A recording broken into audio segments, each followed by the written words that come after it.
Bonjour, on se retrouve aujourd'hui pour une recette à base de citron. C'est un agrume dont on va pouvoir bénéficier tout au long de l'année. Il y a plusieurs floraisons en fait au cours de l'année, donc il va pouvoir fructifier plusieurs fois. Il est riche en vitamine C et on va pouvoir le conserver donc une semaine à température ambiante en moyenne et puis une dizaine de jours dans le bac à légumes. Pour aujourd'hui, ça sera un crumble salé à la carotte avec des zestes de citron. Pour ça, on aura besoin d'un citron, de 6-7 belles carottes, d'une gousse d'ail, d'échalotes. Donc là, on va réaliser une purée sur laquelle on va déposer un crumble salé. Pour ce crumble, on a besoin de 100 g de farine. Là, il s'agit de semi-complète. 60 g de beurre. Ça peut être remplacé par de l'huile d'olive, 50 g à peu près. 80 g de parmesan. C'est ce qui va remplacer finalement le sucre par rapport au crumble sucré. 40 g de poudre d'amande, un petit peu de fleur de sel, des noix qui vont ajouter un petit peu de croquant et encore de bonnes matières grasses. Donc là, ça sera des oméga 3 dans les noix. Un petit peu d'herbe. Là, il s'agit de za'atar, donc un petit mélange avec du thym notamment, mais vous pouvez mettre tout simplement du thym, l'origan ou encore romarin broyé. Et pour accompagner le tout, je vous propose en fait d'utiliser le jus du citron, un jus de citron, 2 cuillères à soupe d'huile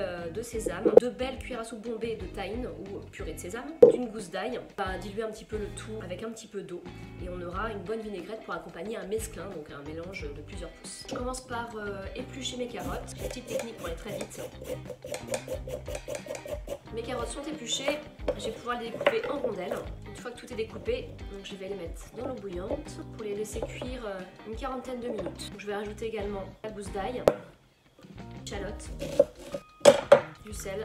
Pendant la cuisson des carottes, donc j'ai réalisé mon crumble. Vous avez donc la farine, le beurre, le parmesan, la poudre d'amande avec un petit peu de za'atar. Donc là je vais ajouter les noix. Donc je concasse grossièrement.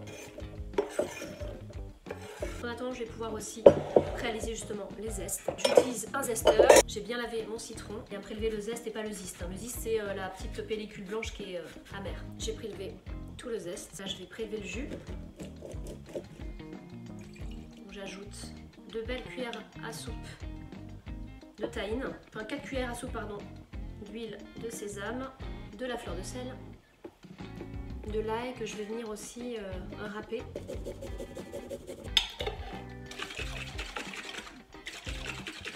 On voit bien qu'on n'a pas besoin de rajouter d'eau. Sauce prête pour le mesclin tout à l'heure. Les carottes sont cuites au bout d'une quarantaine de minutes à l'eau bouillante. Je vais rajouter les zestes de citron, puis on écrase. Purée réalisée et je vais la répartir dans les ramequins individuels. Ouvrir la purée de la pâte à crumble. Donc on n'hésite pas à bien serrer comme ça la pâte, à déposer sur les purées. Et j'enfourne les ramequins pour une quinzaine de minutes à 220 degrés. Le crumble est prêt, bien doré sur le dessus. Je vais ajouter le mesclin. Je vais arroser donc de la sauce tahine et citron. La recette du crumble carotte au citron est à retrouver sur le site lesfruitsetlegumesfrais.com. À bientôt!